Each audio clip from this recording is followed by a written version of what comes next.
हम कह रहे हैं क्रोमेटीन के कंस्टिट्यूएंट की बात कर रहे हैं तो डीएनए हो गया, आरएनए हो गया, हिस्टोन हो गया, नॉन हिस्टोन हो गया। हिस्टोन बेसिकली 5 डिफरेंट तरह का हमको देखने को मिलता है ऑन द बेसिस ऑफ कि कैसा उसमें एमिनो एसिड प्रेजेंट है। तो अगर मैं हिस्टोन की बात करूं, इस पर्टिकुलर प्रोटीन की बात करूं,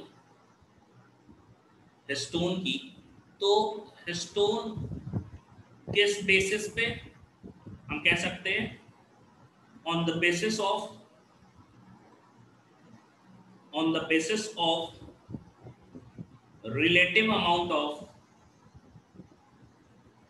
relative amount of arginine arginine and lysine। ये 5 डिफरेंट तरह का होता है। अमाउंट ऑफ लाइसिन, एक है लाइसिन रिच होता है। लाइसिन और आर्जिनिन दोनों के दोनों एमिनो एसिड्स हो गए, ठीक है। ठीक है, दूसरा हो गया स्लाइटिन। थोड़ा सा लाइसिन का अमाउंट क्या होता है, थोड़ा सा हम कह सकते हैं स्लाइटली कम होता है, स्लाइटली लाइसिन रिच। एंड एक जो कैटेगरी है वो आर्जिनिन भरा होता है उसमें। तो 3 तरीके से डिवाइड किए on the basis of relative amount. एक हो गया हमारा लाइसिन रिच। तो लाइसिन रिच जो होता है वो टाइप ऑफ हिस्टोन H1 बोलते हैं। स्लाइटली लाइसिन रिच जो होता है वो H2A, हम लोग देखेंगे हिस्टोन ऑक्टामर बनाएंगे तो H2B। और आर्जिनिन रिच होता है, दो होता है H3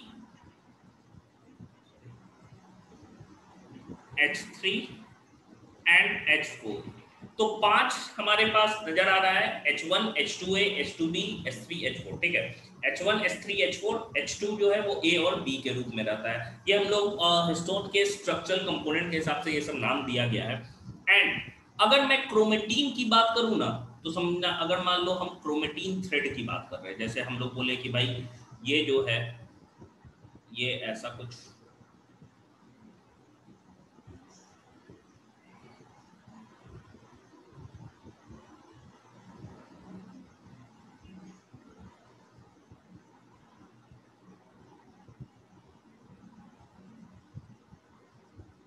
ठीक है।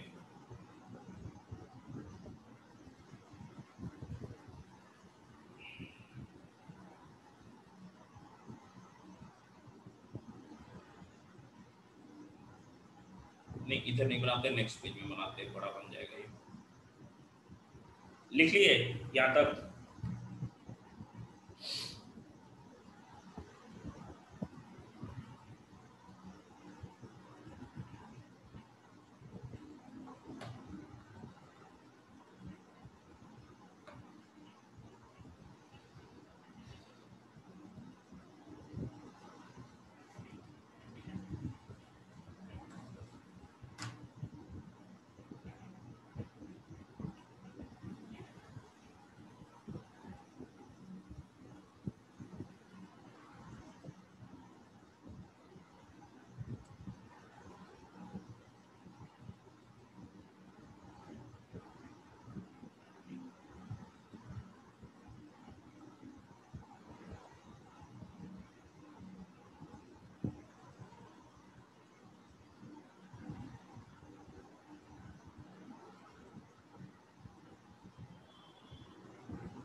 हो गया?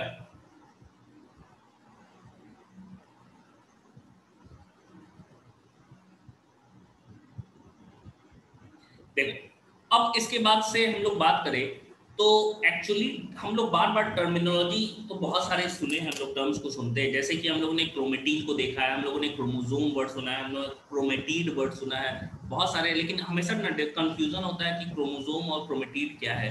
तो सिंपल से समझिएगा कि जो जेनेटिक मटेरियल होता है वो हम कह सकते हैं कि क्रोमेटीन ही होता है जो जेनेटिक मटेरियल प्रेजेंट होता है। जैसे हम लोग अगर क्रोमेटीन थ्रेड की बात करें तो कुछ ऐसा थ्रेड नजर आता है।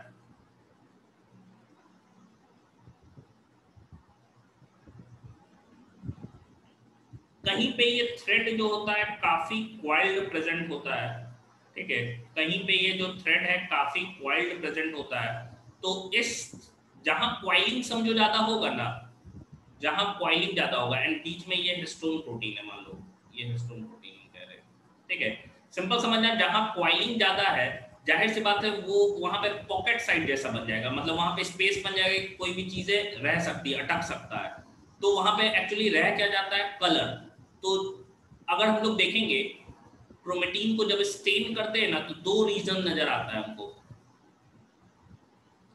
वो कम होता है, ठीक है, मतलब लाइटली स्टेट होता है क्योंकि वो ओपन एरिया है, वहां पे कलर नहीं टिक पाता है। दूसरा जो क्वाइल्ड हाईली क्वाइल्ड एरिया होगा ना, वहां पे कलर टिक जाता है, ठीक है, तो वो डार्कली स्टेन्ड होता है। तो दो पार्ट्स हमको नजर आते हैं, एक ये पार्ट होता है क्रोमेटीन नेट का जो कि डार्कली स्टेन्ड होता है, इसको हेट्रोक्रोमेटीन हम कहते हैं, समझना इस चीज को, हेट्रोक्रोमेटीन जो कि डार्कली स्टेन्ड है, क्यों है, क्योंकि हाईली क्वाइल्ड है। एंड ये जो पार्ट हमको नजर आ रहा है जो कि इस पार्ट को यू क्रोमेटीन हम कह सकते हैं, यू क्रोमेटीन। तो दो पार्ट्स क्लियरली हमको नजर आ रहे हैं, एक हो गया क्या भाई, हेट्रोक्रोमेटीन, दूसरा हो गया लाइटली स्टेन्ड। क्यों, क्योंकि वो ओपन एरिया है, उसमें कलर जो है वो फंस नहीं पाता है, वो अटक नहीं पाता है। तो एक पार्ट क्या है क्रोमेटीन, ये क्या हो गया हेट्रोक्रोमेटीन, क्योंकि ये डार्कली स्टेन्ड है, डार्कली स्टेन्ड पार्ट, ठीक है। दूसरा यूक्रोमेटिन क्या हो गया हमारा, लाइटली स्टेन्ड हो गया, लाइटली स्टेन्ड। अब देखो जाहिर सी बात है, जिसके रेप्लिकेशन की हम बात करेंगे ना, हम लोग सेल साइकिल पढ़ेंगे, तो एक एस फेज आता है जिसमें कि रेप्लिकेशन होता है, ठीक है। तो एस फेज जो है, इसमें रेप्लिकेशन जब होगा तो कौन पहले रेप्लिकेट करेगा, जाहिर सी बात है जो ओपन रहेगा वो अपना जैसा दूसरा डीएनए जल्दी बना पाएगा, ठीक है। तो ये जल्दी ही रेप्लिकेट,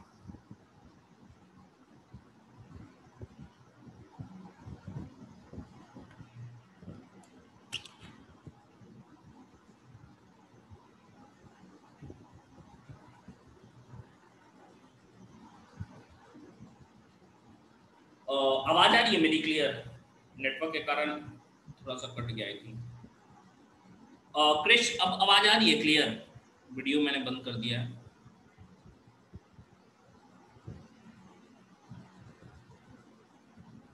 ओके, सो हाँ, देखिए, तो दो पार्ट्स हमको क्लियरली नजर आ रहे हैं, एक हो गया क्या हेट्रोक्रोमेटिन, यहां देखो, दूसरा हो गया यूक्रोमेटिन। ये लाइटली स्टेन्ड है, ये डार्कली स्टेन्ड है। क्यों भाई, क्यों ये लाइटली स्टेन्ड है, क्योंकि ये थिन पार्ट है, ठीक है, इसकी बात करें तो ये थिन होता है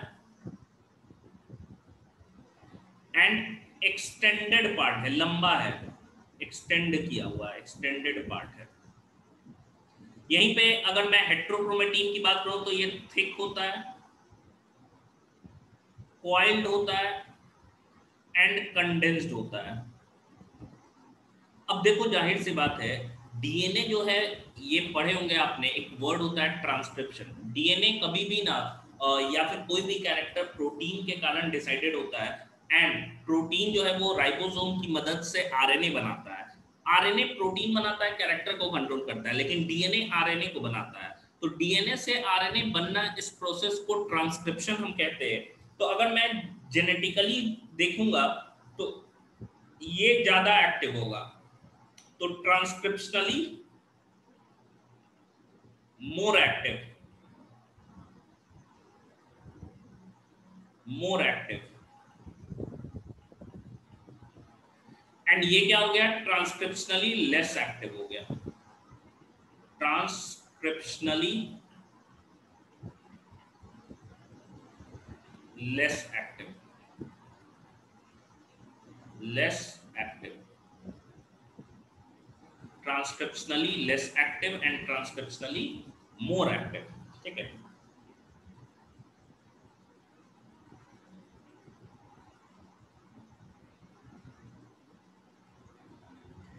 इसमें क्या होता है, अगर मैं हिस्टोन प्रोटीन की बात करूं तो ये ज्यादा, अब देखो तुमको क्लियरली नजर आ रहा होगा, अगर इस रीजन में बात करें और इस रीजन में, तो हिस्टोन कहां नजर आ रहा है, हिस्टोन ब्लू वाला है। तो हेट्रोक्रोमेटिन में क्या होता है, ज्यादा हिस्टोन प्रोटीन होता है, इसमें क्या है, लेस हिस्टोन प्रोटीन है, हिस्टोन प्रोटीन। इसमें क्या है, मोर हिस्टोन प्रोटीन है, मोर हिस्टोन प्रोटीन। ठीक है, एक में लेस है, एक में मोर है। ठीक है, अगर मैं रेप्लिकेशन की बात करूं तो रेप्लिकेट कौन फास्ट करेगा, जाहिर सी बात है ये वाला जो यूक्रोमेटिन है वो जल्दी करेगा replicate in early S phase. हम लोग पढ़ेंगे सिंथेसिस फेज को, एस फेज बोलते हैं उसको, एस फेज। इसी के बाद चैप्टर में जो कि नेक्स्ट क्लास में हम लोग स्टार्ट करेंगे उसमें पढ़ेंगे। ये क्या है, रेप्लिकेट इन लेट एस फेज, टाइम लग जाता है इसको रेप्लिकेशन में, लेट एस फेज में ये रेप्लिकेट करता है भाई। ठीक है, अगर मैं यहां पे बात करूं हेट्रोक्रोमेटिन की, तो हेट्रोक्रोमेटिन ज्यादातर पाया जाता है न्यूक्लियर मेम्ब्रेन के पास वाले साइड में। एंड एक्चुअली दो तरह के हेट्रोक्रोमेटिन हमको नजर आते हैं। ठीक है, अगर मैं हेट्रोक्रोमेटिन के टाइप की बात करूं तो बेसिकली दो तरह के हेट्रोक्रोमेटिन हमको नजर आते हैं। एक को हम कंस्टिट्यूटिव हेट्रोक्रोमेटिन बोलते हैं, कंस्टिट्यूटिव हेट्रोक्रोमेटिन। कंस्टिट्यूटिव कहने का मतलब क्या होता है, अगर मैं कंस्टिट्यूटिव हेट्रोक्रोमेटिन की बात करूं तो ये पार्ट हर जगह, हर क्रोमोसोम में, हर स्टेजेस में पाया जाता है। जो कि हम लोग अभी पढ़ेंगे क्रोमोसोम के स्ट्रक्चर को, तो बीच का रीजन सेंट्रोमेयर कहलाता है। तो वही जो है, वहीं पे क्रोमेटिन काफी ज्यादा कंडेंस्ड फॉर्म में रहता है, एंड उस चीज को कंस्टिट्यूटिव हेट्रोक्रोमेटिन हम कहते हैं। ठीक है, हम कह सकते हैं occurs in all cells in all stages, all stages। Example की बात हुई तो क्या हो जाएगा, सेंट्रोमेरिक रीजन, सेंट्रोमेरिक रीजन। फिर क्या है, दूसरा है फैकल्टेटिव, हमेशा नहीं रहेगा, कभी कभी देखने को मिलेगा या किसी सेल में, पर्टिकुलर सेल में। Facultative heterochromatin, heterochromatin, facultative heterochromatin. तो अगर मैं फैकल्टेटिव हेट्रोक्रोमेटिन की बात करूं तो फैकल्टेटिव हेट्रोक्रोमेटिन कहने का मतलब क्या हो गया कि कुछ ही सेल में प्रेजेंट होता है, कुछ सम स्टेजेस में। ठीक है, occurs in some cells in some stages। Example is Barr body. Barr एक साइंटिस्ट का नाम है, हम लोग पढ़ेंगे जब रिप्रोडक्शन पढ़ेंगे तो उसमें देखेंगे बार बॉडी के बारे में।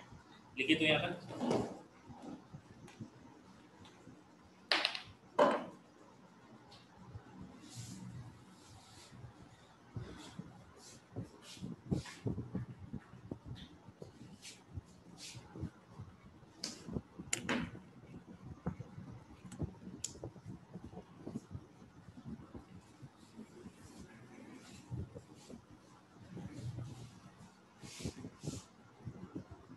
ये थर्ड स्ट्रक्चर हमारा क्रोमेटिन था, जो कि दो तरह का हो गया।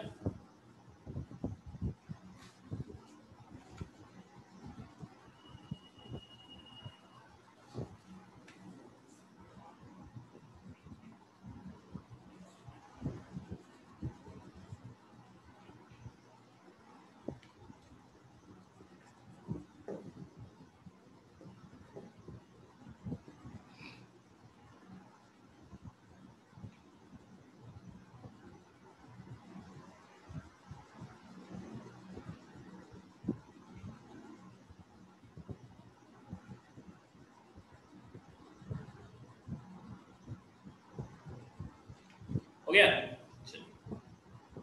नेक्स्ट फोर्थ हमें जो पढ़ना है, फोर्थ ये जो हमें पढ़ना है ये है न्यूक्लियोलस। न्यूक्लियोलस, देखिए न्यूक्लियोलस की हम बात कर रहे हैं तो न्यूक्लियोलस सबसे पहले एक ऐसा स्फेरिकल स्ट्रक्चर होता है, ये स्फेरिकल है जो कि न्यूक्लियस के अंदर हमको नजर आता है, एंड इसके ऊपर कोई मेम्ब्रेन नहीं होता है, मेम्ब्रेन लेस होता है ये स्ट्रक्चर, मेम्ब्रेन लेस होता है। मेन अगर मैं काम की बात करूं तो यहीं पे राइबोसोमल आरएनए का सिंथेसिस होता है, आरआरएनए, जो कि आरएनए हम कह सकते हैं जरूरी है राइबोसोम के सिंथेसिस के लिए। Site for active rRNA synthesis, rRNA ribosome में ही प्रेजेंट होता है, तो राइबोसोम को बनाने का काम करता है आरआरएनए सिंथेसिस,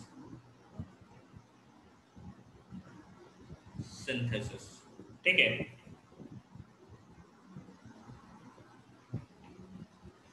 अगर मैं न्यूक्लियोलस की बात करूं तो कैसा नजर आता है, ये एक मेम्ब्रेनलेस स्ट्रक्चर है, ठीक है, ये एक मेम्ब्रेनलेस स्ट्रक्चर है जिसके पेरिफेरल पार्ट थोड़ा सा हम कह सकते हैं एक तरीके से ज्यादा ही डेंस रहता है। सबसे पहले हम लोग पेरिफेरल पार्ट की बात करें तो ये क्या होता है, थोड़ा डेंस हमको देखने को मिल रहा है।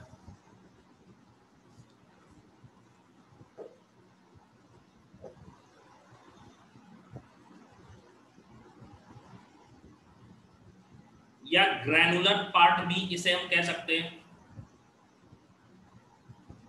इस रीजन में मेनली आरएनए या आरआरएनए हम कह सकते हैं और प्रोटीन प्रेजेंट होता है, ठीक है।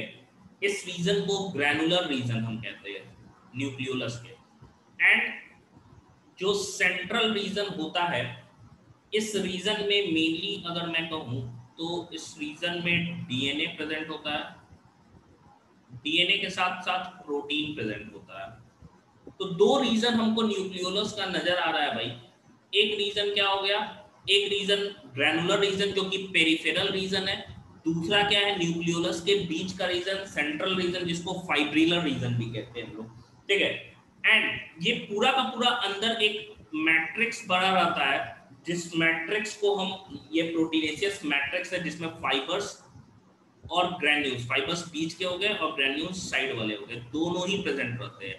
एंड इस पर्टिकुलर रीजन को पार्स एमोर्फा कहते हैं या एमोर्फस रीजन हम लोग कहते हैं। तो अगर मैं इसकी बात करूं तो ये वाला पेरिफेरल रीजन हो गया जिसको हम लोग क्या कह रहे हैं, granular reason, granular reason.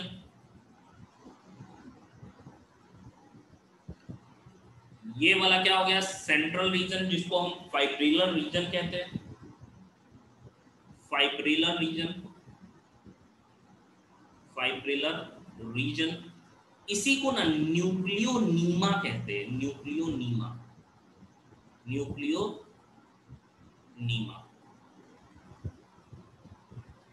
And ये जो एमोर्फस रीजन है जिसके अंदर दोनों ही चीजें प्रेजेंट होंगी, ठीक है, इसके अंदर दोनों ही चीजें प्रेजेंट होंगी, इस एमोर्फस रीजन को पार्स एमोर्फा कहते हैं, एमोर्फा।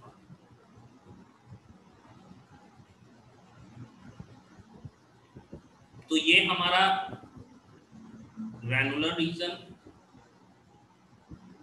फाइब्रिलर रीजन,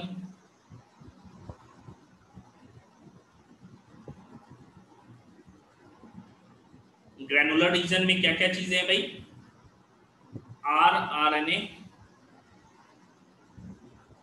प्लस प्रोटीन्स, इसके अंदर क्या है, DNA plus proteins, DNA plus protein present होता है। ये न्यूक्लियोलस का स्ट्रक्चर है, ठीक है, न्यूक्लियस के अंदर का जो स्ट्रक्चर है।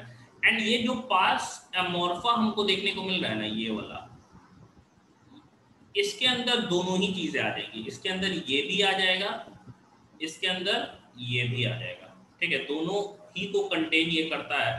एंड ये जो स्ट्रक्चर है ये एक्चुअली प्रोटीनेशियस ग्राउंड मैट्रिक्स इसको बोल सकते हैं लोग, प्रोटीनेशियस ग्राउंड मैट्रिक्स।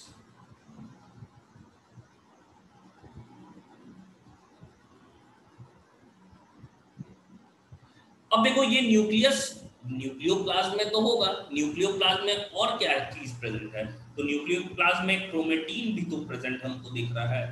तो क्रोमेटीन का समझो या क्रोमोसोम का वो part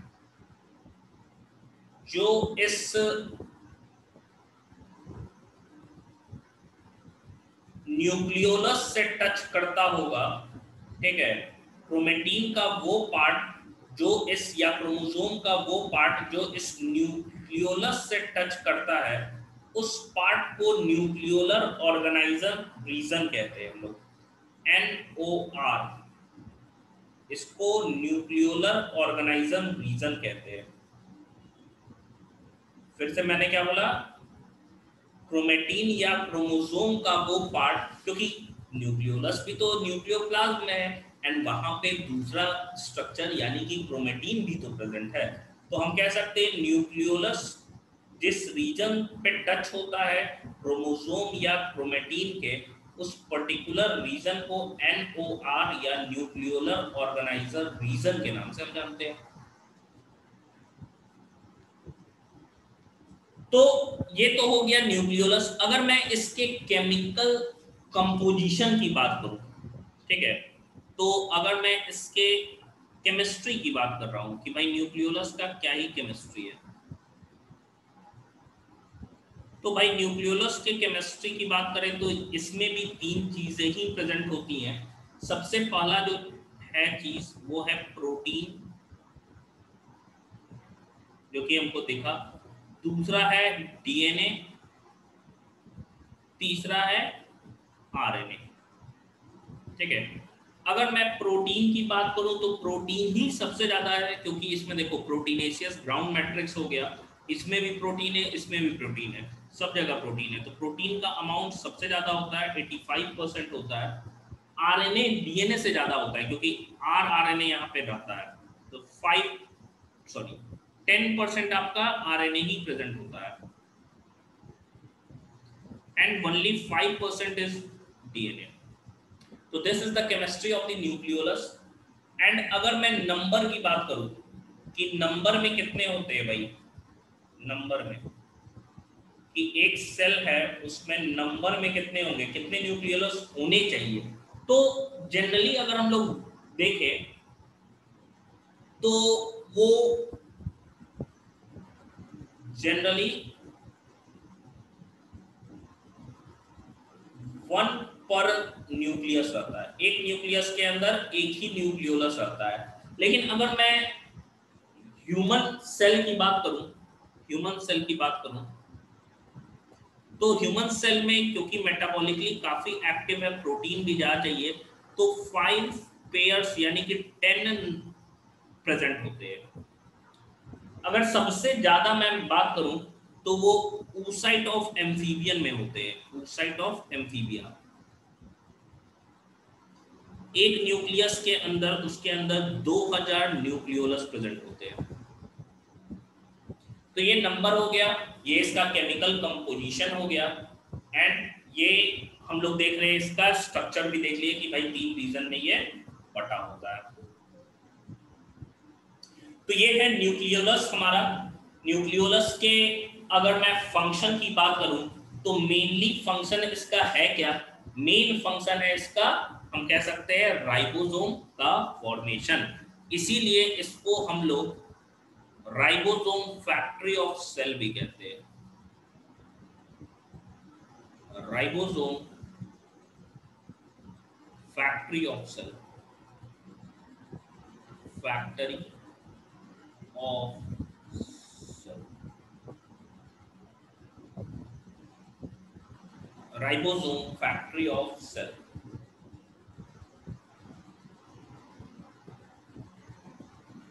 ribosome factory of cell.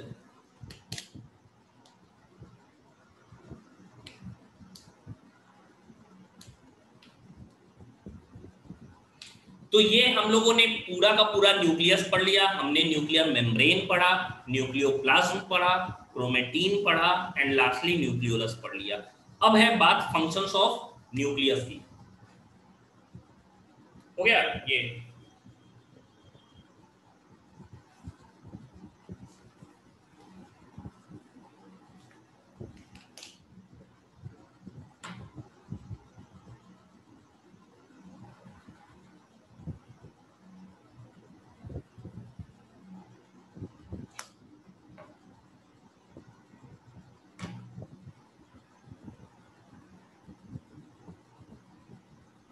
हाँ श्रेयांश पढ़ना है, क्रोमोसोम पढ़ना है।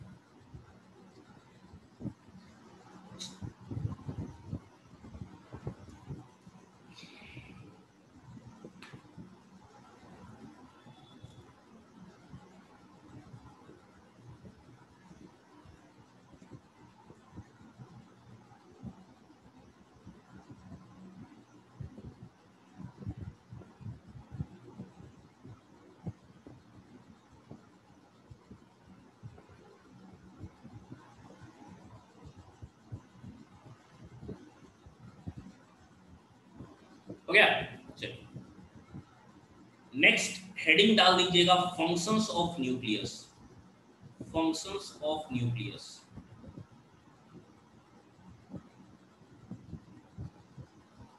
अगर मैं न्यूक्लियस के फंक्शन की बात करूं कि क्या फंक्शन होता है न्यूक्लियस का, सबसे पहला फंक्शन आता है मेरे दिमाग में कि भाई न्यूक्लियस जो है it is a store house of genetic information. ठीक है, first one is store house of genetic information. Genetic information, store house of genetic information. अगर मैं सेकंड फंक्शन की बात करूं कि सेकंड फंक्शन जो है न्यूक्लियस का वो होता क्या है, तो भाई क्योंकि न्यूक्लियस ही जो है वो डिवाइड होता है एंड डॉटर सेल में जाता है, तो it also involve in transmission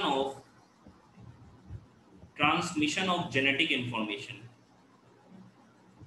transmission of genetic information. Transmission of genetic information.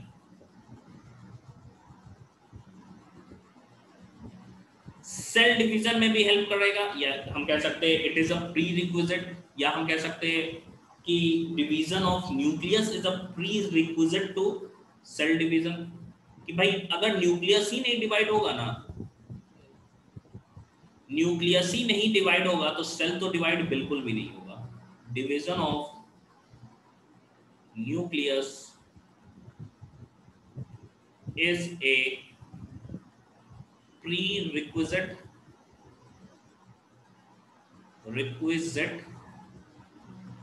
of cell division। cell division।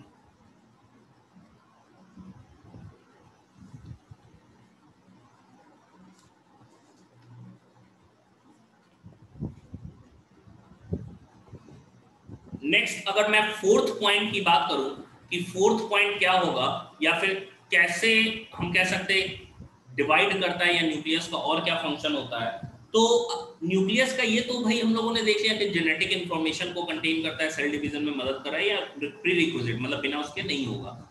Next cellular metabolism को भी तो कंट्रोल करता है, तो हम कह सकते हैं कंट्रोल ऑफ मेटाबॉलिज्म। जितने भी फंक्शन है उसको कंट्रोल कर रहा है, control of metabolism.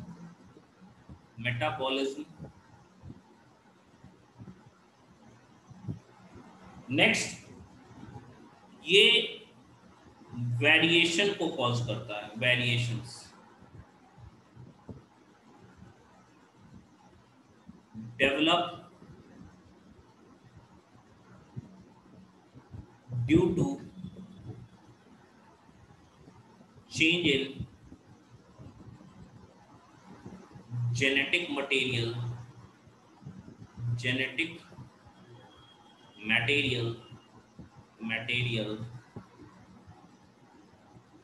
of nucleus genetic material of nucleus. इसी को फंक्शंस कहते हैं, यही 5 फंक्शंस है। तो ये जो है ये इवोल्यूशनरी रोल हो गया, इसका इवोल्यूशन में मदद कर रहा है।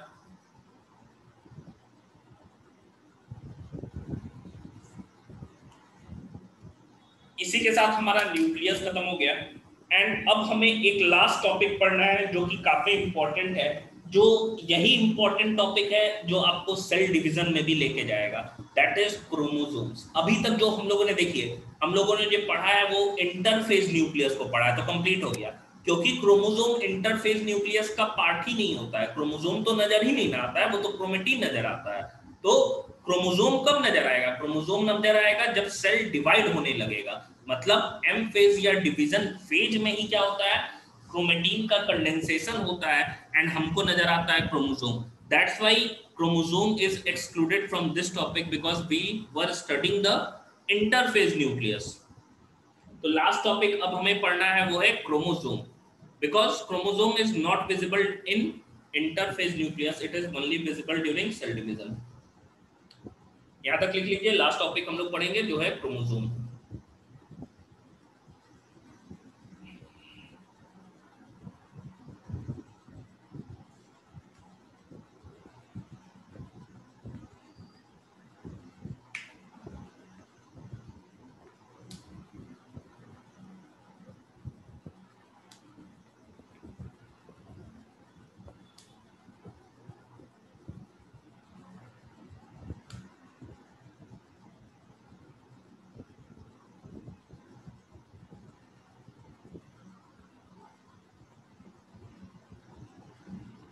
हो गया?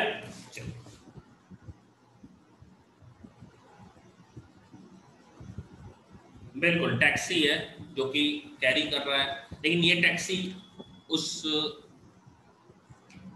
ड्राइवर या पूरे टैक्सी को पे भी कर रहा है, मतलब उसके फंक्शन को कंट्रोल भी कर रहा है, जिसके कारण पूरा मेटाबॉलिक रिएक्शन हो रहा है।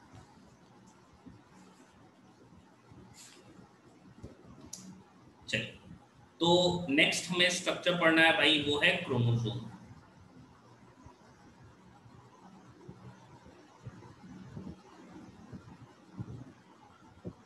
नेक्स्ट टॉपिक दे दीजिए क्रोमोसोम।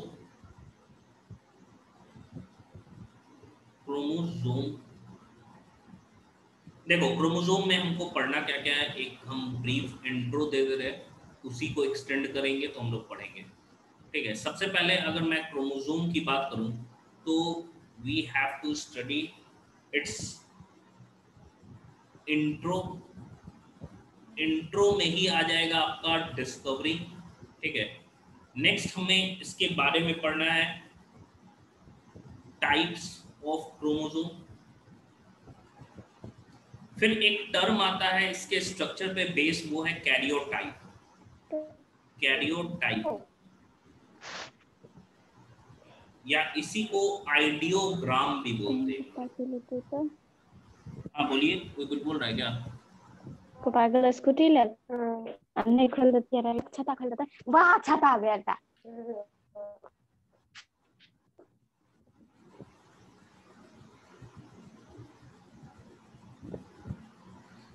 आइडियोग्राम इसको बोलते हैं, आइडियोग्राम।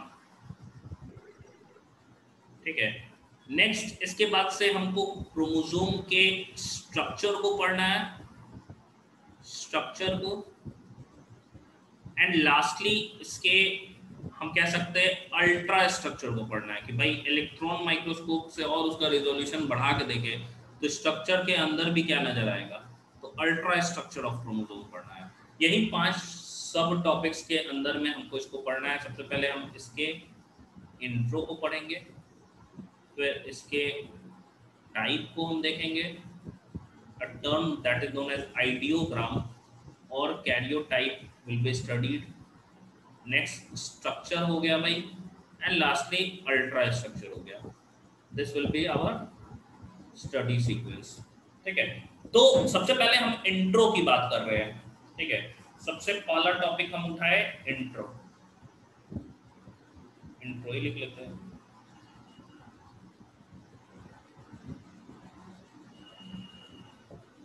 ठीक है, अगर मैं इसके इंट्रो की बात करूं तो सबसे पहला चीज क्या हो गया, visible only during cell division, only during cell division, cell division. ठीक है, सिर्फ और सिर्फ क्या है भाई, सेल डिवीजन के दौरान ही ये विजिबल होता है। एंड ये एक्चुअली होगा क्या, समझना इस चीज को, समझना। तुम अगर मैं समझाने के लिए बता रहा हूं, जैसे सिंपल समझना कि हम बात कर रहे हैं इसकी, ये है हमारा हिस्टोन प्रोटीन, ठीक है, ये है हिस्टोन प्रोटीन। अभी क्या होता है ना कि हिस्टोन जो है वो दूर दूर है। आपने वर्ड सुना होगा कंडेंसेशन। कंडेंसेशन में जैसे हम लोग बोलते हैं कि gas is condensed into liquid, तो कंडेंसेशन कहने का मतलब क्या होता है, मॉलिक्यूल्स का क्लोज आना। तो गैस लिक्विड में कैसे बनता है, because the intermolecular distance between its particles decreases, that's why a gas becomes a liquid. तो इंटर पार्टिकल डिस्टेंस बढ़ेगा तो इंटरमॉलिक्यूलर फोर्स ऑफ अट्रैक्शन बढ़ेगा, एंड जो काइनेटिक एनर्जी है वो डिक्रीज हो जाएगा। That's why temperature is lower down during condensation, ताकि मॉलिक्यूल्स के काइनेटिक एनर्जी को हम डिक्रीज कर सकें। तो ये जो दिख रहा है हमको हिस्टोन है और डीएनए है। जैसे हम इस फिगर में देखते हैं कि ये क्या हो गया, ग्रीन वाला जो है मान लो डीएनए है, हम कह रहे हैं दो ही स्ट्रक्चर मानते हैं, ये हम हिस्टोन मान के चल रहे हैं, हिस्टोन। और भी नॉन हिस्टोन भी है, ऐसा नहीं, लेकिन हम दो चीजों को लेके चल रहे हैं, क्रोमेटिन के स्ट्रक्चर को, ठीक है। ये क्रोमेटिन हो गया। जैसे ही सेल डिवीजन आता है तो इसी का क्या हो रहा है, कंडेंसेशन। मतलब कहने का मतलब क्या हो गया, इसी के मॉलिक्यूल्स पास पास आते हैं, कंडेंस होता है, कंडेंसेशन। तो अभी हम लोग स्ट्रक्चर भी देखेंगे, स्ट्रक्चर वाले चीज इसमें देखेंगे, एक्चुअली क्रोमोसोम का स्ट्रक्चर, लेकिन ओवरऑल बता दे रहे कि हो क्या क्या। तो देखो हिस्टोन जो है भाई करीब आने लगे, मॉलिक्यूल जो है वो कंडेंस करना स्टार्ट किया, ठीक है, ऐसा ऐसा कंडेंस करना स्टार्ट किया, एंड हम कह सकते हैं रॉड लाइक स्ट्रक्चर का फॉर्मेशन करने लगा, रॉड लाइक स्ट्रक्चर का फॉर्मेशन करने लगा। अब क्योंकि मॉलिक्यूल्स भी पास पास आ जाएंगे, तो अब ये क्रोमेटिन था कहाँ पे, न्यूक्लियोप्लाज्म के अंदर। तो कुछ अमाउंट में ना न्यूक्लियोप्लाज्म में इसके इर्द गिर्द कंडेंस हो जाते हैं, जमा हो जाते हैं, ठीक है, एंड उसके ऊपर एक लेयर बन जाता है। तो अगर मैं बोलूंगा यहाँ पे, तो ये क्या हो गया, कुछ ऐसा स्ट्रक्चर नजर आने लगा, ठीक है। एंड इसके इर्द गिर्द मैंने क्या बोला, क्योंकि ये कंडेंस होते हैं तो इनका जो मॉलिक्यूलर फोर्स ऑफ अट्रैक्शन है वो बढ़ जाता है। जब मॉलिक्यूलर फोर्स ऑफ अट्रैक्शन आपस में बढ़ेगा, तो अब क्योंकि ये न्यूक्लियोप्लाज्म में प्रेजेंट है, तो उस न्यूक्लियोप्लाज्म को भी ये क्या करेगा, कंडेंस करेगा, ठीक है, ये कंडेंस करेगा न्यूक्लियोप्लाज्म को। एंड जब कंडेंस करेगा तो न्यूक्लियोप्लाज्म में इसके इर्द गिर्द क्या हो जाएगा, जमा हो जाएगा, ठीक है। न्यूक्लियोप्लाज्म भी इसके इर्द गिर्द क्या हो जाएगा, जमा हो जाएगा। एंड जमा होने पे उसके ऊपर से एक प्रोटीन का लेयर बन जाता है जिसको पेलिकल कहते हैं, एंड एक रॉड लाइक स्ट्रक्चर में कन्वर्जन हो जाता है। तो यहाँ पे क्या होगा, कुछ अमाउंट में इसके न्यूक्लियोप्लाज्म जमा हो गया, एंड यही स्ट्रक्चर क्या हो गया, कंडेंस करके क्या बना लिया, क्रोमोसोम। तो अब आपको समझ में आ रहा होगा कि क्रोमेटिन क्या होता है और क्रोमोसोम क्या होता है। क्रोमेटिन ही क्रोमोसोम बनाता है, लेकिन आफ्टर कंडेंसेशन। तो ये वाला जो स्ट्रक्चर है इसके अंदर क्या भर गया होगा, न्यूक्लियोप्लाज्म। मतलब अगर हम लोग बात करें तो ये पूरा का पूरा क्या हो गया होगा, न्यूक्लियोप्लाज्म को आपस में कंडेंस कर लेता है। एंड बीच में जो लेयर बन जाता है, या बीच में जहां पे हेट्रोक्रोमेटिन ज्यादा होता है, कौन सा, अभी हम लोग पढ़े थे कंस्टिट्यूटिव, और यही कंस्टिट्यूटिव जो हेट्रोक्रोमेटिन है एक्चुअली यही क्या बना रहा है आपका, बीच में हम कह सकते हैं यहाँ पे क्रोमेटिन काफी ज्यादा कंडेंस होता है, एंड ये जो स्ट्रक्चर बना रहा है एक्चुअली यही क्या हो जाता है, सेंट्रोमेयर। यही वाला रीजन क्या हो जाता है, सेंट्रोमेयर, ठीक है। तो ये हमारा क्या हो गया भाई, ये हमारा क्रोमेटिन था, ये वाला क्या हो गया, क्रोमोसोम हो गया। क्रोमोसोम में बीच में क्या है, सेंट्रोमेयर नजर आएगा, सेंट्रोमेयर नजर आएगा। एंड इसके हर एक आर्म को, हर एक आर्म कहने का मतलब क्या हो गया, ये वाला एक आर्म हो गया, ये वाला दूसरा आर्म हो गया, हर एक आर्म को हम लोग क्या कह रहे हैं, क्रोमेटिड कहते हैं। मतलब ये वाला क्या हो गया, क्रोमेटिड हो गया। तो हर एक क्रोमोसोम में दो क्रोमेटिड पाए जाते हैं, एंड दोनों क्रोमेटिड को सिस्टर, बहन कहते हैं। याद करिए हम लोग बायोलॉजी में हम लोग थोड़ा फेमिनिज्म को फॉलो करते हैं, हम लोग बेटी बचाओ बेटी पढ़ाओ के सिद्धांत पे है। तो सिस्टर क्रोमेटिड्स हम लोग कहते हैं इसको, ठीक है, इनको हम लोग सिस्टर क्रोमेटिड कहते हैं। तो ये हमारा, अगर हम लोग देखें क्रोमेटिड और क्रोमोसोम में अंतर, तो this is the actual difference. So note करिए इसको।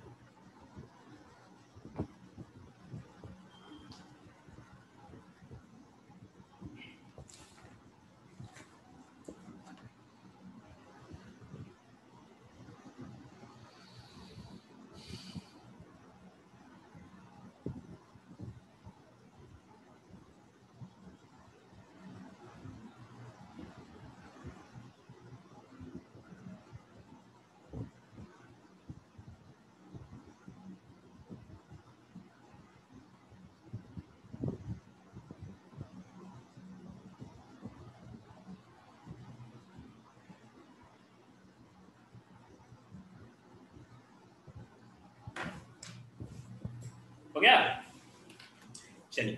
तो अब इंट्रो में कुछ और पॉइंट्स रह गए। सबसे पहला, अगर मैं इसके डिस्कवरी की बात करूं, ठीक है, तो भाई क्रेडिट ऑफ डिस्कवरी जो है,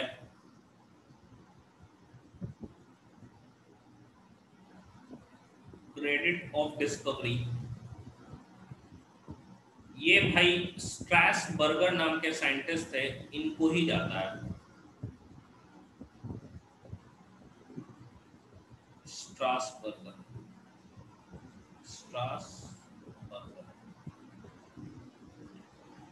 नेक्स्ट, अगर मैं टर्म की बात करूं, ठीक है, टर्म की बात करूं, तो टर्मिनोलॉजी वाल्डेयर नाम के साइंटिस्ट थे। टर्म क्रोमोसोम, क्रोमोसोम ये टर्म वाल्डेयर साहब ने दिया था, वाल्डेयर।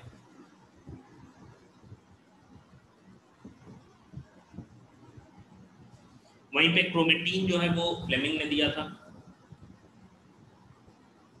नेक्स्ट, अगर मैं इसके शेप साइज की बात करूं, तो शेप इसका कैसा होता है? शेप भाई इसका रॉड लाइक होता है, रॉड शेप। अगर मैं इसके साइज की बात करूं, तो साइज 0.5 से लेके 32 माइक्रोन होता है। 32 माइक्रोन सबसे बड़ा हो गया लेंथ क्रोमोसोम का, जो ट्राइलियम प्लांट में देखने को मिलता है। ट्राइलियम प्लांट।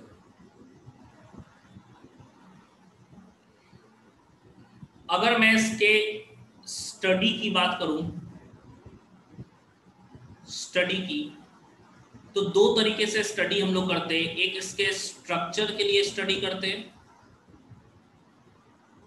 दूसरा उसके शेप के लिए करते हैं। तो अगर मैं सेल साइकिल की बात करूं, तो अगर हमको स्टडी करना होगा, तो स्टडी हमको जब करना होता है, तो हम मेटाफेज को चूज करते हैं जब उसके स्ट्रक्चर को देखना होता है, क्योंकि स्ट्रक्चर को तभी हम देख पाएंगे जब विजिबल होगा दोनों क्रोमेटिड।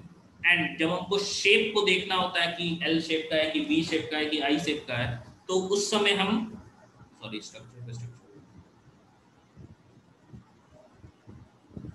मेटाफेज,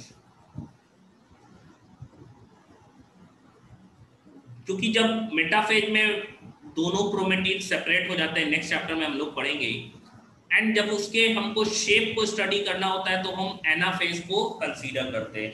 एनाफेज में जहां पे सेंट्रोमेयर टूट जाता है एंड क्रोमोसोम अपने अपने पोल की तरफ मूव करना स्टार्ट करते हैं। अगर मैं किसी ऑर्गेनिज्म की बात कर रहा हूं, किसी ऑर्गेनिज्म की बात कर रहा हूं, तो ऑर्गेनिज्म में पेयर में क्रोमोसोम होते हैं, पेयर्स ऑफ क्रोमोसोम।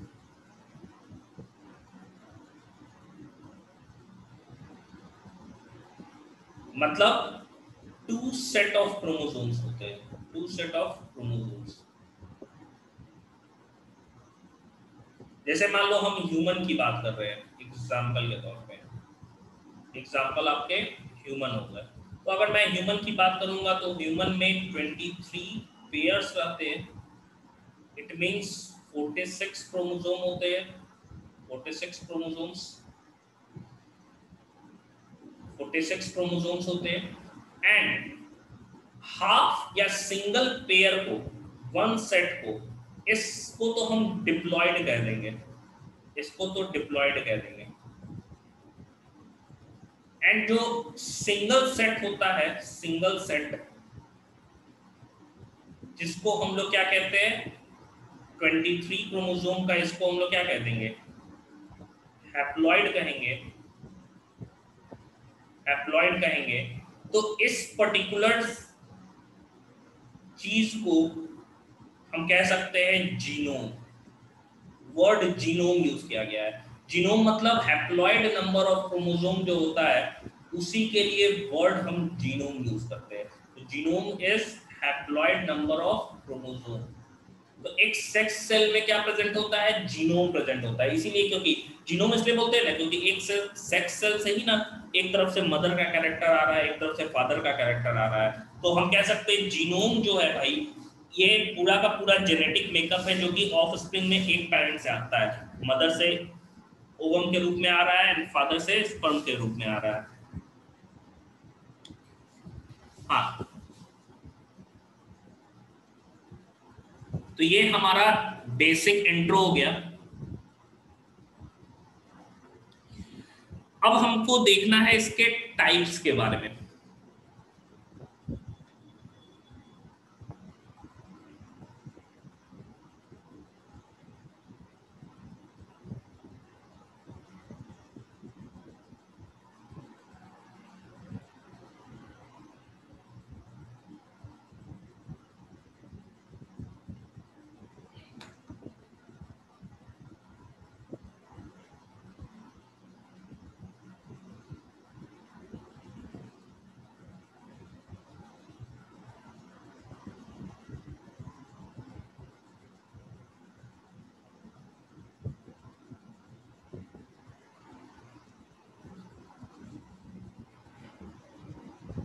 गया।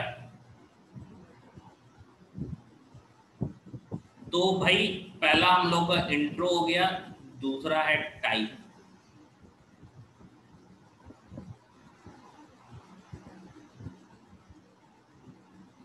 अगर हम टाइप्स की बात करें तो कोई बेसिस होगा जिसपे हम डिवाइड किए, तो सेंट्रोमेयर के पोजीशन पे, on the basis of position of centromere,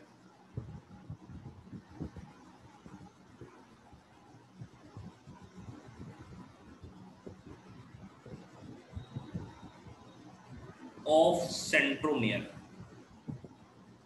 इस बेसिस पे हम लोग डिवाइड किए हैं किस चीज को, क्रोमोसोम को। चार तरीके से हम डिवाइड करते हैं क्रोमोसोम को। सबसे पहला जो हम लोग कह सकते हैं कि इसमें ये हमारा सेंट्रोमेयर हो गया, सब में सेंट्रोमेयर बना रहे हैं।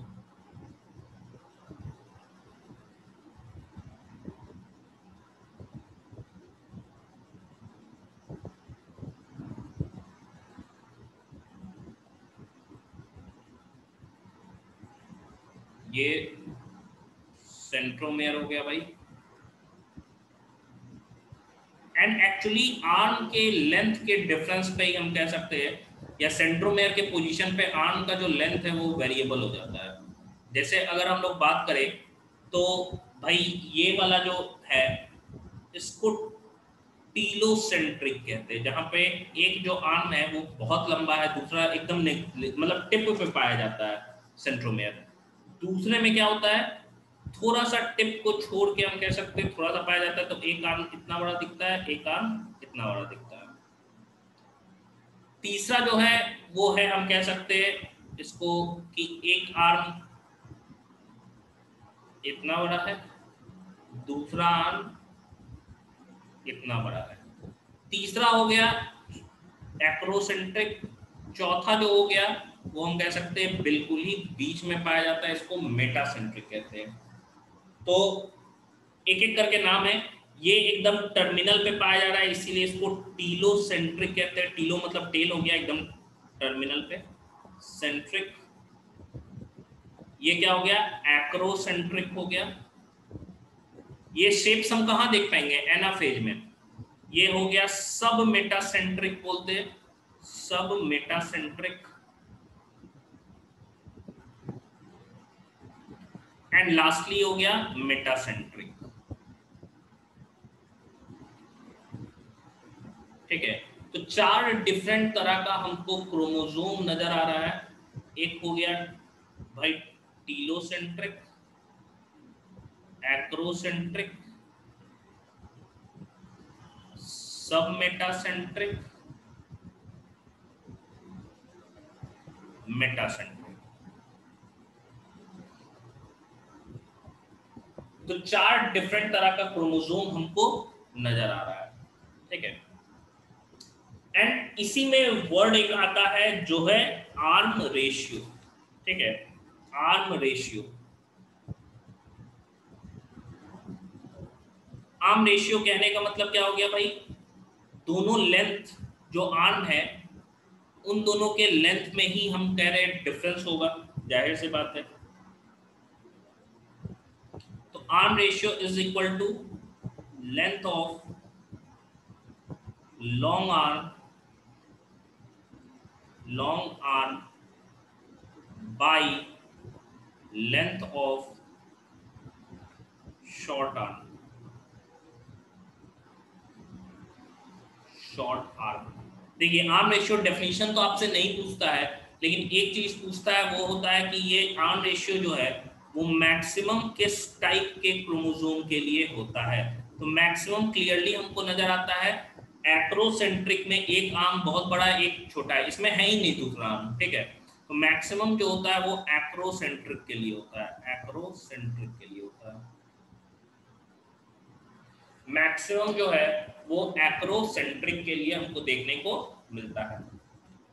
तो इसी के साथ हमारा जो टाइप्स वाला सेकंड टॉपिक है क्रोमोसोम का वो खत्म हो गया।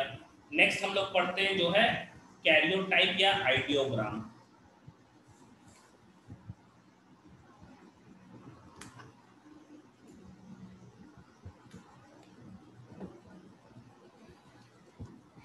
नेक्स्ट हमको पढ़ना है कैरियोटाइप या आइडियोग्राम।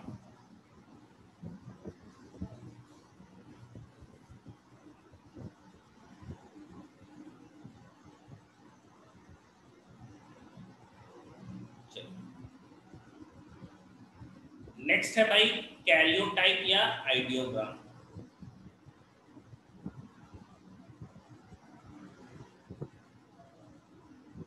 या आइडियोग्राम।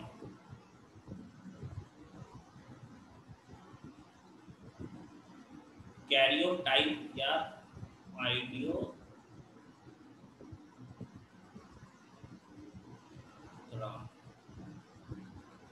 अब देखो कैरियोटाइप या आइडियोग्राम की बात करें तो सिंपल, ये जितने भी क्रोमोसोम है ना उनका स्ट्रक्चर बाहर से कैसा दिखता है, ठीक है, कैसा वो दिखता है, उसी को कैरियोटाइप कहते हैं। एंड आपको जान के ये चीज सरप्राइज होगा कि कैरियोटाइप जो है वो हर एक, हम कह सकते हैं, स्पेसीज के लिए स्पेसिफिक होता है। मतलब अगर पूरे ह्यूमन बीइंग की हम बात करें तो हमारा कैरियोटाइप लगभग एक जैसा देखने को मिलेगा।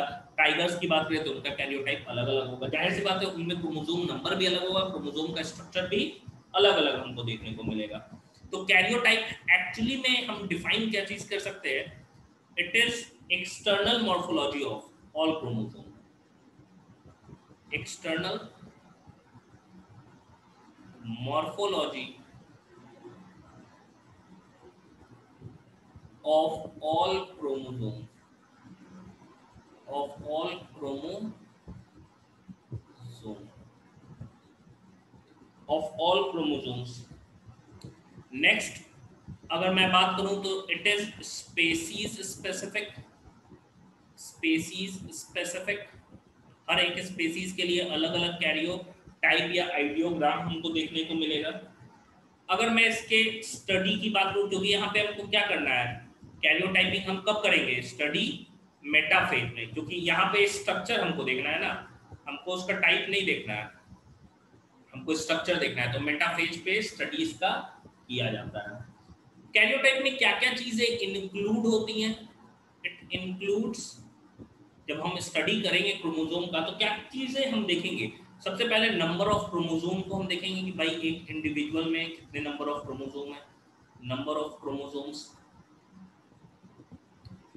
फिर अगर हम लोग देखेंगे तो रिलेटिव साइज देखेंगे कि भाई एक क्रोमोसोम दूसरी की तुलना में कितना बड़ा छोटा होता है, या एक स्पेसीज में मान लो फर्स्ट क्रोमोसोम ह्यूमन में ऐसा है तो फर्स्ट क्रोमोसोम डॉग में कैसा होगा। Position of centromere that decide the type of chromosome, position of centromere, centromere, position of centromere. Arm ratio की हम बात कर सकते हैं या लेंथ ऑफ आर्म बात कर सकते हैं, आर्म रेशियो। सेकेंडरी कंस्ट्रक्शन हम लोग देखेंगे कि सेकेंडरी कंस्ट्रक्शन होता क्या है, स्ट्रक्चर में देखेंगे सेकेंडरी कंस्ट्रक्शन।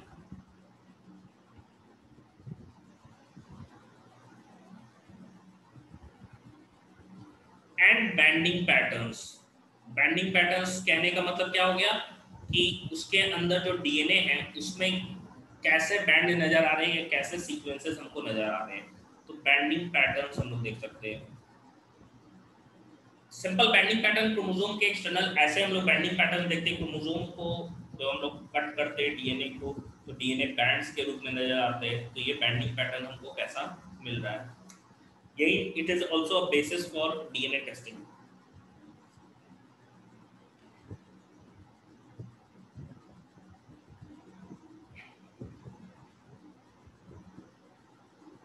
हाँ बिल्कुल आस्था, एनिमल्स में भी नंबर ऑफ क्रोमोसोम सेम होते हैं, जैसे डॉग मिलेंगे तो सारे डॉग का क्रोमोसोम का नंबर एक ही होगा। अब देखो आइडियोग्राम की हम बात कर रहे हैं, तो आइडियोग्राम का अगर कैरियोटाइप को हम रिप्रेजेंट करते हैं डायग्रामेटिकली, ठीक है, तो इसी को हम लोग आइडियोग्राम कहते हैं, diagrammatic representation of karyotype, representation of karyotype, karyotype, इसी को हम क्या कह रहे हैं, आइडियोग्राम कहते हैं। मतलब है आइडियोग्राम क्या, बस उसको कैरियोटाइप को हम डायग्रामेटिकली रिप्रेजेंट कर दिया कि भाई क्या क्या चीजें कहाँ है, तो इसी को हम लोग क्या कहेंगे, आइडियोग्राम कहते हैं।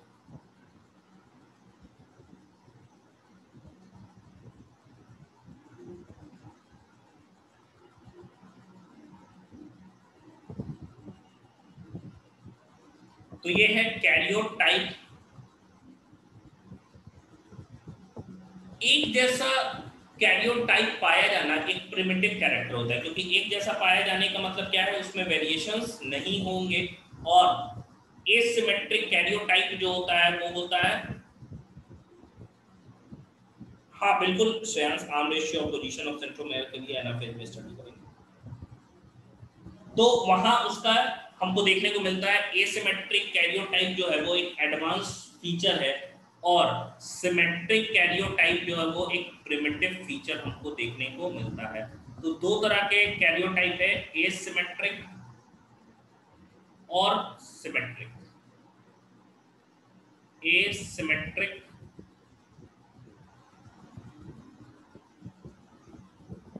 And symmetric.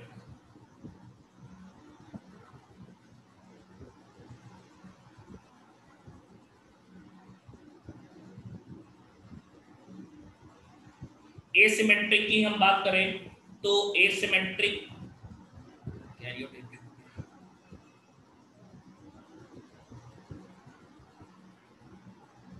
asymmetric karyotype और symmetric karyotype।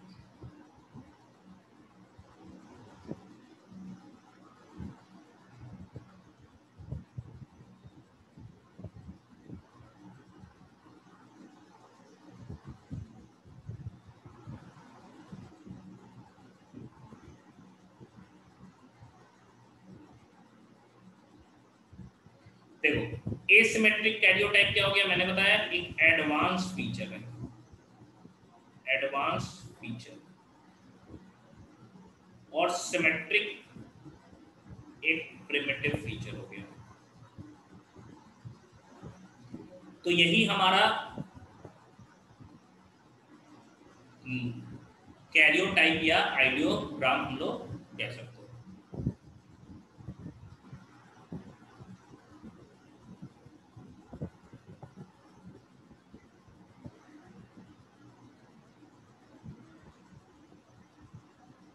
तो देखिए हम लोगों ने क्या क्या चीजें पढ़ लिया, हम लोगों ने भाई इंट्रो को कर लिया, हम लोगों ने टाइप पढ़ लिया, हम लोगों ने कैरियोटाइप पढ़ लिया। अब स्ट्रक्चर एंड अल्ट्रा स्ट्रक्चर हमें पढ़ना है।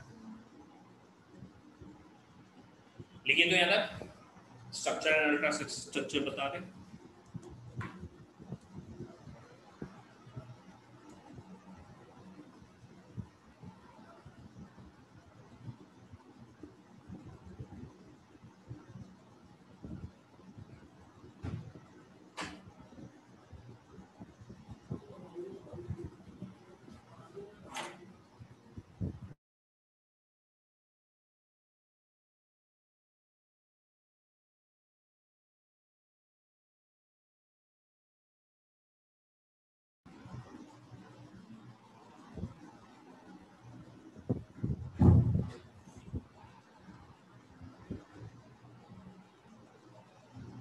हो गया?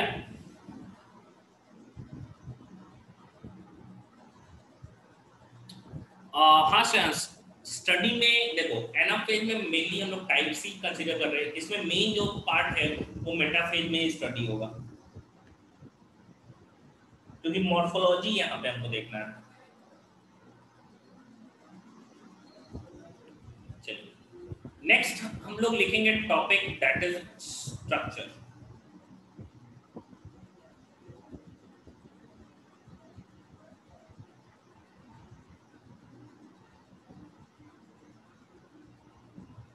स्ट्रक्चर की बात करें तो क्या क्या चीजें नजर आएंगी। सबसे पहले हम लोग देखते हैं स्ट्रक्चर में क्या क्या चीजें भाई। तो फर्स्ट हो गया हमारा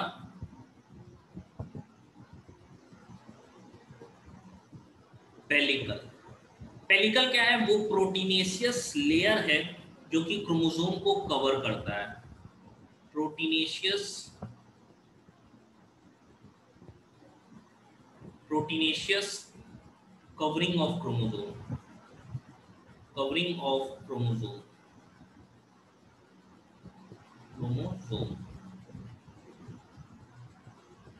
नेक्स्ट अगर मैं देखूं तो सेकंड जो है भाई, सेकंड ये मैट्रिक्स है। देखो मैट्रिक्स कहां से आया, मैट्रिक्स उसके अंदर वही न्यूक्लियोप्लाज्म ही कंडेंस हो गया तो मैट्रिक्स बना लिया, ठीक है।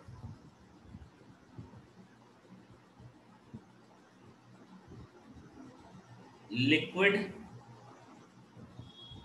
इसके अंदर क्या रहेगा, कंटेन एंजाइम्स, एंजाइम्स प्रेजेंट होगा, जाहिर सी बात है। मिनरल्स, प्रोटीन्स, वाटर, ये चीज प्रेजेंट होगा। मैट्रिक्स जो होता है ना वो एक क्रोमेटिक होता है या नॉन क्रोमेटिक हम बोल सकते हैं। ये एक तो सबसे पहले नॉन जेनेटिक हो गया। नॉन जेनेटिक मतलब ये जेनेटिक इंफॉर्मेशन को, इसमें कोई इंफॉर्मेशन कंटेन नहीं है। एंड एक क्रोमेटिक हो गया, मतलब अगर इसको रंगते भी है तो ये कलर नजर नहीं आता है क्रोमोसोम में, मतलब ट्रांसपेरेंट ही दिखता है। तो ये दो चीजें हो गई। अगर मैं थर्ड की बात करूं तो तीसरा चीज क्या हो गया भाई, थर्ड वो है क्रोमेटिड।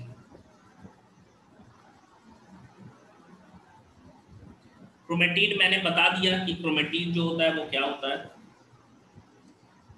क्रोमेटिड पे हमको कुछ बीड लाइक स्ट्रक्चर नजर आते हैं जिनको क्रोमोमियर्स के नाम से हम जानते हैं।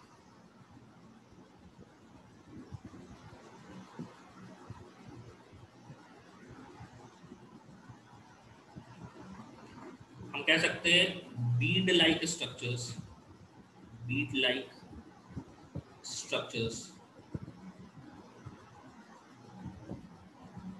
ऑन क्रोमोसोम या ऑन क्रोमेटिड हो सकते हैं, क्रोमेटिड।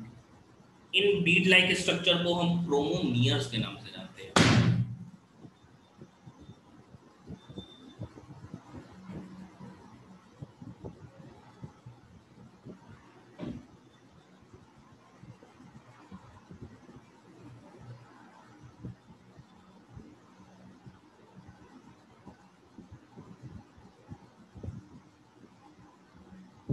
क्रोमोमियर्स, ठीक है, इनको क्रोमोमेयर्स के नाम से जानते हैं हम लोग। नेक्स्ट है, अगर हम बात करें तो नेक्स्ट हम कह सकते हैं fourth, it is centromere. Centromere ये पहला कंस्ट्रक्शन होता है जो कि प्राइमरी कंस्ट्रक्शन भी कह सकते हैं हम लोग, प्राइमरी कंस्ट्रक्शन इसको, क्योंकि पहले बार क्रोमोसोम में यहीं पे कॉन्स्ट्रक्शन या पतला होता है, प्राइमरी कॉन्स्ट्रक्शन बोलते हैं, कॉन्स्ट्रक्शन स्ट्रक्चर बनाएंगे हम लोग। एंड सेंट्रोमेयर में ही दोनों साइड एक डिस्क शेप का, जैसे मान लो हम कह सकते हैं ये वाला जो है हमारा सेंट्रोमेयर हो गया, मान लो हम कह रहे भाई ये जो है ये है सेंट्रोमेयर, ठीक है, ये है सेंट्रोमेयर, ये सेंट्रोमेयर हो गया। सेंट्रोमेयर के दोनों साइड हमको प्रोटीनेशियस डिस्क शेप्ड स्ट्रक्चर नजर आता है ऐसे।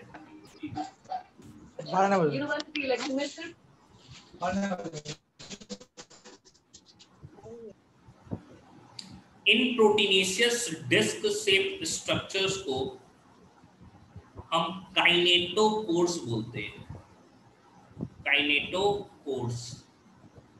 एंड ये वो साइट है जो कि हम कह सकते हैं कि स्पिंडल के अटैचमेंट के लिए होता है, site for attachment of spindle fibres, spindle fibres. थोड़ा कंजेस्टेड हो गया, लिख लीजिएगा ध्यान से। ये क्या हो गया, काइनेटोकोर्स, ठीक है, ये हो गया काइनेटोकोर्स।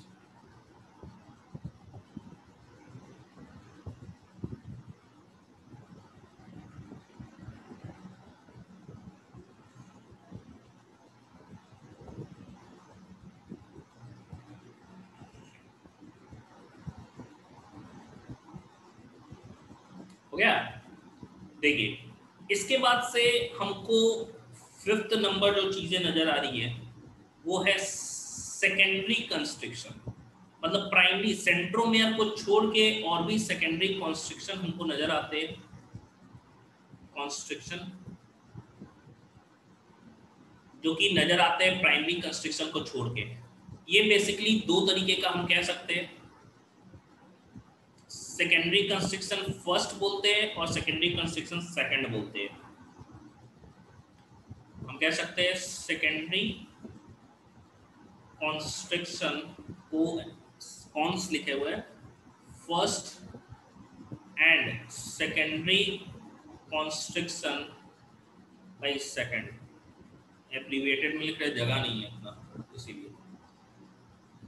तो ये दो तरीके का होता है, जो फर्स्ट है ना यही है NOR, नॉर, याद करिए न्यूक्लियोलस जहां पे क्रोमेटिन को छूता है। ये कहां पे पाया जाता है, अगर मैं ह्यूमन क्रोमोसोम की बात करूं ना तो क्रोमोसोम नंबर याद रखिएगा 13, 14, 15, 21 और 22 क्रोमोसोम पे पाया जाता है NOR, ठीक है, बाकी में नहीं पाया जाता है, सम क्रोमोसोम में पाया जाता है। अगर मैं फर्स्ट की बात करूं, सॉरी सेकंड की बात करूं, सेकेंडरी कंस्ट्रक्शन सेकंड, तो 1 नंबर क्रोमोसोम पे, 10 नंबर क्रोमोसोम पे, 13 नंबर क्रोमोसोम पे, 16 नंबर क्रोमोसोम पे, एंड ह्यूमन में मेल यानी कि Y क्रोमोसोम पे पाया जाता है।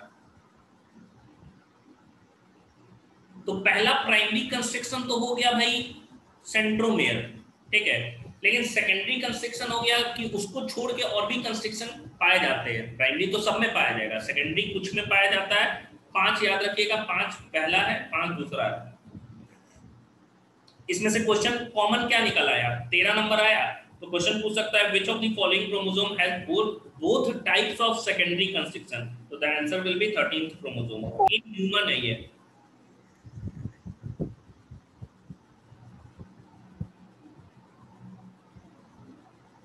फिर क्या है भाई, एनओआर के बाद का पार्ट जो होता है ना, उसको हम लोग, एनओआर के बाद का पार्ट होता है उसको हम सैटेलाइट कहते हैं। तो फिफ्थ हमारा क्या हो गया, सॉरी सिक्स्थ जो हो गया वो है सैटेलाइट।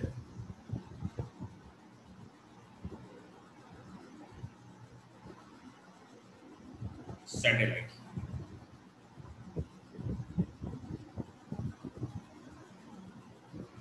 तो part of chromosome after, after हम किसको बोल सकते हैं, एनओआर, इसी को सैटेलाइट हम कहते हैं। एंड जो जिस क्रोमोसोम में सैटेलाइट पाया जाता है उसको सैट क्रोमोसोम कहते हैं। मतलब ये सारे के सारे क्या हो गए, अगर मैं देखूं यहाँ पे तो भाई ये जो सारे के सारे क्रोमोसोम हो गए, ये इतने क्रोमोसोम, क्योंकि इसमें नॉर पाया जाएगा, नॉर के बाद का पार्ट क्या हो जाएगा, क्रोमोसोम का सैटेलाइट कहलाएगा।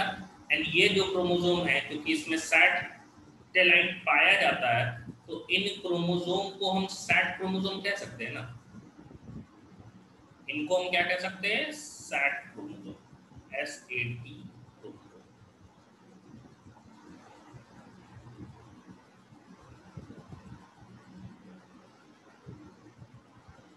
देखिए आज हो सके 10 मिनट ज्यादा लगे, लेकिन ये चैप्टर कंप्लीट कर लेंगे। स्ट्रक्चर हो ही गया है, अल्ट्रा स्ट्रक्चर पढ़ना है बस। एंड लास्ट में सेवेंथ की बात करूं तो सेवेंथ है आपका टीलोमेयर।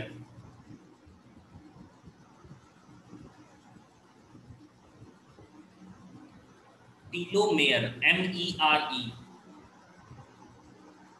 TELOMERE, telomere. दो एजेस होता है ना, क्रोमोसोम का टिप होता है, उसी को टीलोमेयर कहते हैं।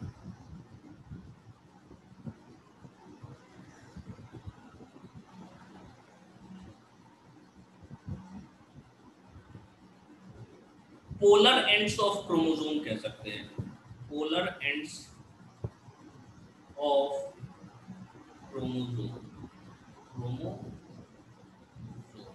इसी को हम लोग क्या कहते हैं, इसी को भाई हम लोग टीलोमेयर कहते हैं, पोलर एंड्स ऑफ क्रोमोसोम।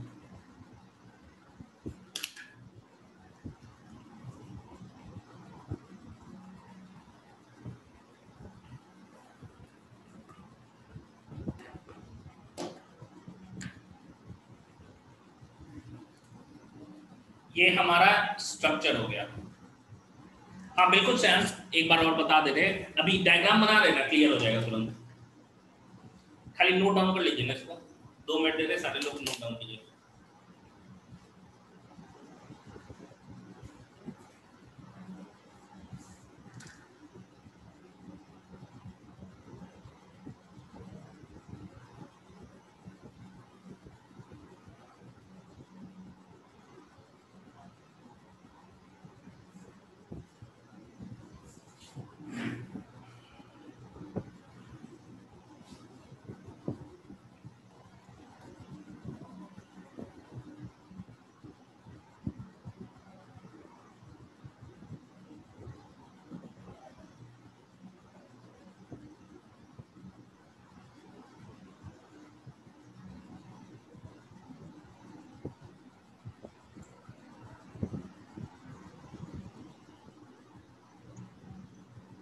बता रहे सैटेलाइट सैटेलाइट।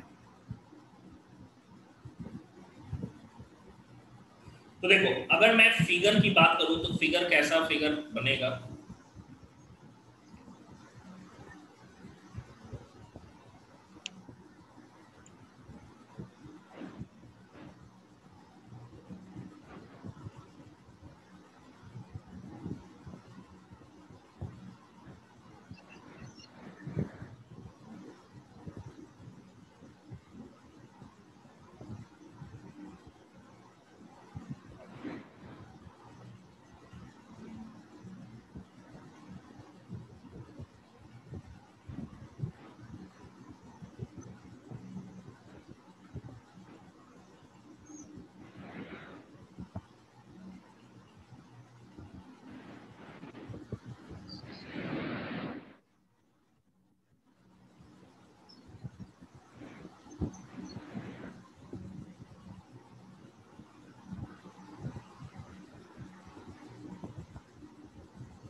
देखो ये हमको दिख रहा है ऐसा कुछ, यहाँ पे कंडेंसेशन हुआ एंड ये आपका बन गया, हम कह सकते हैं सेंट्रोमियर। सेंट्रोमियर के बगल में दो डिस्क शेप स्ट्रक्चर नजर आ रहा है हमको, ठीक है। इस डिस्क शेप स्ट्रक्चर को एक्चुअली हम लोग क्या कहते हैं, यहाँ पे सेंट्रोमियर बना कैसे, क्योंकि क्रोमेटिन काफी ज्यादा कंडेंस किया, ये कंस्टिट्यूटिव हेट्रोक्रोमेटिन हो गया, ठीक है। तो ये हमारा क्या हो गया, क्रोमेटिन हो गया। सबसे पहले क्रोमेटिन का ये क्या हो गया, पेलिकल हो गया। पेलिकल के अंदर क्या है, हम कह सकते हैं मैट्रिक्स भरा हुआ है। मैट्रिक्स के बाद हम लोगों ने क्या देखा था, क्रोमेटिड है, ठीक है। क्या था, मैट्रिक्स है, मैट्रिक्स के बाद क्रोमेटिड है। ये दोनों क्या हो गए आपके क्रोमेटिड हो गए। एक ही क्रोमेटिड है, लंबा ऐसे ही किया हुआ है, एक और रहता बगल से अटैच, एक ही हम लोग पढ़ रहे थे। फिर क्या है भाई, देखो यहाँ पे फिर आपका सेंट्रोमियर नजर आ रहा है, ये स्ट्रक्चर सेंट्रोमियर।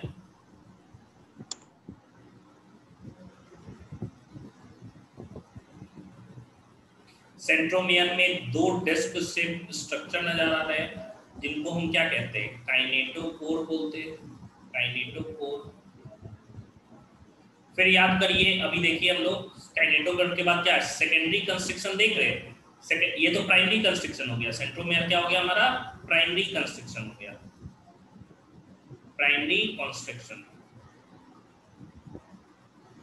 इसको छोड़ के कुछ क्रोमोसोम में सेकेंडरी कंस्ट्रक्शन नजर आता है, ये है सेकेंडरी कंस्ट्रक्शन हमारा, ये वाला पॉइंट है secondary constriction first, secondary constriction first, ठीक है। एंड इसके बाद जो कि हम लोगों ने किस क्रोमोसोम में देखा, फर्स्ट किस में नजर आ रहा है, 13, 14, 15, 21, 22, जो कि NOR है। इसी को हम लोग क्या कहते हैं, NOR कहते हैं। NOR के बाद का पार्ट जो है ना, इसको कहते हैं सैटेलाइट। और जिस क्रोमोसोम में ये सैटेलाइट पाया जाता है, उस क्रोमोसोम को सैट क्रोमोसोम हम कहते हैं, ठीक है। ये हो गया secondary constriction second, secondary constriction second. फिर लास्टली हम लोगों ने क्या पढ़ा, टीलोमेयर पढ़ा, ये वाला, ये एज क्या है, टीलोमेयर। टीलोमेयर का मेन काम क्या होता है, एक क्रोमोसोम को दूसरे से फ्यूज होने से रोकता है, ठीक है। ये हम कह सकते हैं actually prevents fusion of to chromosomes,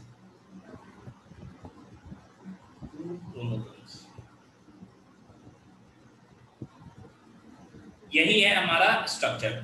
ये जो बीट्स नजर आ रहा है, इस बीट्स को ना एक्चुअली, ये जो बीट क्रोमोसोम में नजर आता है, इसी को क्रोमोमियर्स कहते हैं हम, क्रोमोमियर्स।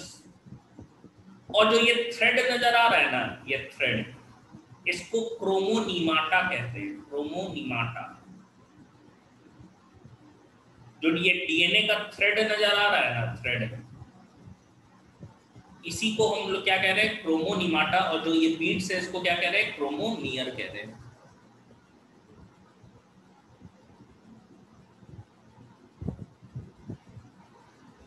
क्रोमोमियर्स। तो ये है हमारा स्ट्रक्चर ऑफ क्रोमोसोम। लास्ट है अल्ट्रा स्ट्रक्चर, 10 मिनट लगेगा, बता देंगे, चैप्टर कंप्लीट हो जाएगा।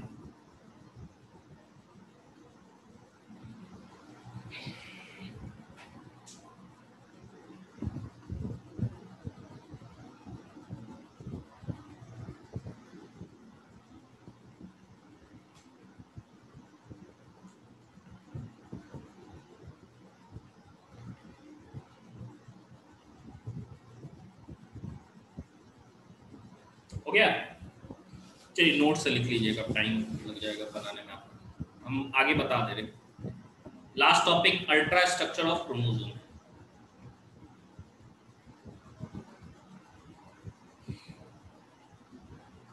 अल्ट्रा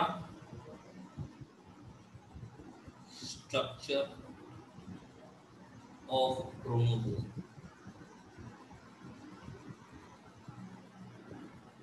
देखो क्रोमोसोम के अल्ट्रा स्ट्रक्चर की हम बात करें तो क्रोमोसोम का अल्ट्रा स्ट्रक्चर हमको कैसा नजर आएगा।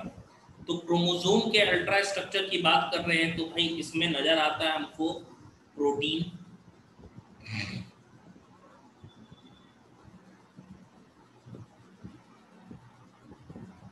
आप बाद में बनाइएगा, हम बना ले रहे हैं, आप नोट से बना लीजिएगा, अभी मत बनाइएगा।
देखो ये जो ग्रीन वाला हमको नजर आ रहा है ये एक्चुअली डीएनए थ्रेड होता है, एंड बीच में जो नजर आ रहा है यही हिस्टोन प्रोटीन है। तो हम लोगों ने 5 डिफरेंट तरह का हिस्टोन पढ़ा था, है ना।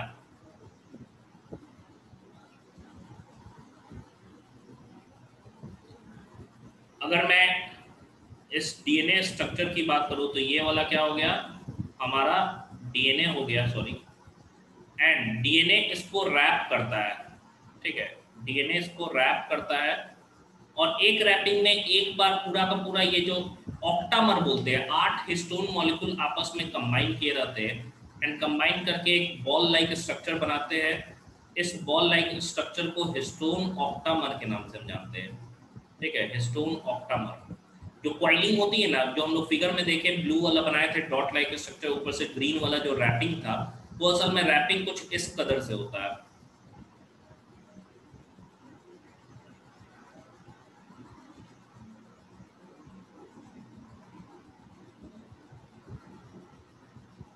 रैपिंग जो है वो कुछ इस तरह से होता है।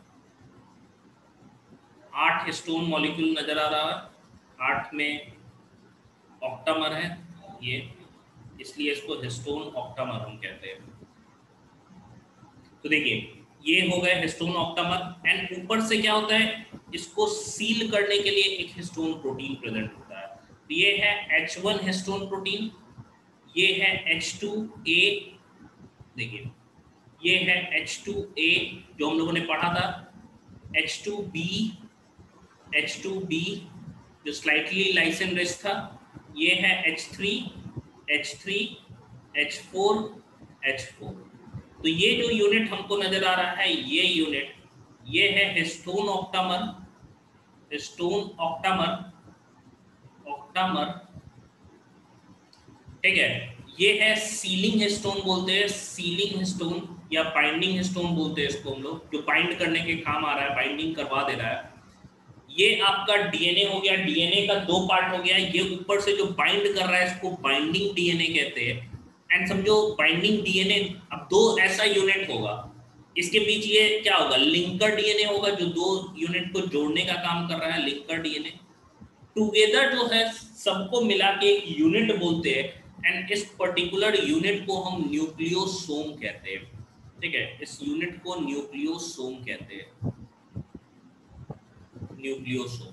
तो न्यूक्लियोसोम में क्या क्या चीजें आ गई, न्यूक्लियोसोम में अगर हम लोग देखेंगे तो भाई बाइंडिंग डीएनए आ गया, binding DNA plus octamer core आ गया, ऑक्टामर कोर। ऑक्टामर कोर में हम लोग क्या देख रहे हैं, H2। अगर मैं ऑक्टामर कोर की बात करूं तो ऑक्टामर कोर कैसा हो गया भाई, ये अगर हम लोग देखें इसको H2A plus H2B plus H3 plus H4 into 2 है ना।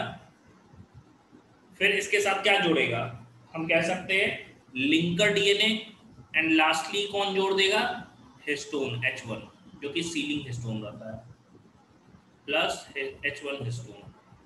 ये है हमारा न्यूक्लियोसोम यूनिट। अगर मैं बाइंडिंग डीएनए की बात करूं, ये बाइंडिंग डीएनए है, तो लगभग न्यूक्लियोसोम यूनिट में स्टार मार्क करके लिखेंगे, nucleosome unit have 1/3/4 turns of binding DNA, मतलब एक पूरा टर्न होगा, एक 3/4 होगा टर्न्स ऑफ बाइंडिंग डीएनए।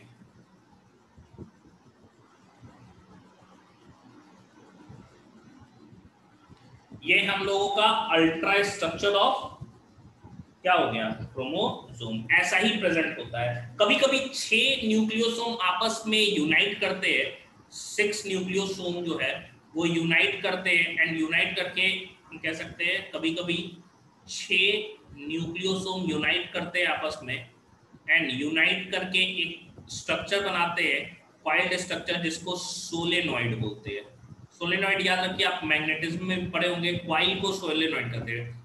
एक कॉइल है तो ठीक है, टर्म्स बढ़ा दिए तो क्या हो गया, सोलेनॉइड हो गया। तो यही है हमारा अल्ट्रा स्ट्रक्चर ऑफ क्रोमोसोम, ये हम लोगों ने देख लिया। इसमें हिस्टोन जो है वो बेसिक प्रोटीन होता है। डीएनए देखो, डीएनए में ना फॉस्फेट प्रेजेंट होता है, कहते हैं ना डीऑक्सीराइबोन्यूक्लिक एसिड, तो एसिडिक है, एसिडिक नेगेटिवली चार्ज होता है, समझना इस चीज को। एंड बेसिक जो होता है उसमें पॉजिटिव चार्ज आता है, मतलब हिस्टोन जो है ऑक्टामर क्या हो गया, पॉजिटिव, डीएनए क्या हो गया, नेगेटिव। इसीलिए उन दोनों के बीच इलेक्ट्रोस्टैटिक फोर्स ऑफ अट्रैक्शन काम करता है, एंड इसीलिए ऑक्टामर पे डीएनए क्या होता है, रैप कर पाता है। तो इसी के साथ हमारा ये चैप्टर सेल जो है वो खत्म हो गया। टोटल 13th लेक्चर लगे हैं। जिन भी लोगों का लेक्चर्स मिस हुआ है, आप प्लीज वीडियो देख लीजिएगा, नोट्स को नोट डाउन कर लीजिएगा, एंड नेक्स्ट क्लास से हम cell cycle and cell division start करेंगे। एंड इस पे जो भी डाउट होगा नेक्स्ट क्लास में लेंगे। इसको लिख लीजिएगा, अपलोड कर दे रहे हैं। चलिए आज के लिए इतना ही रहने देते हैं।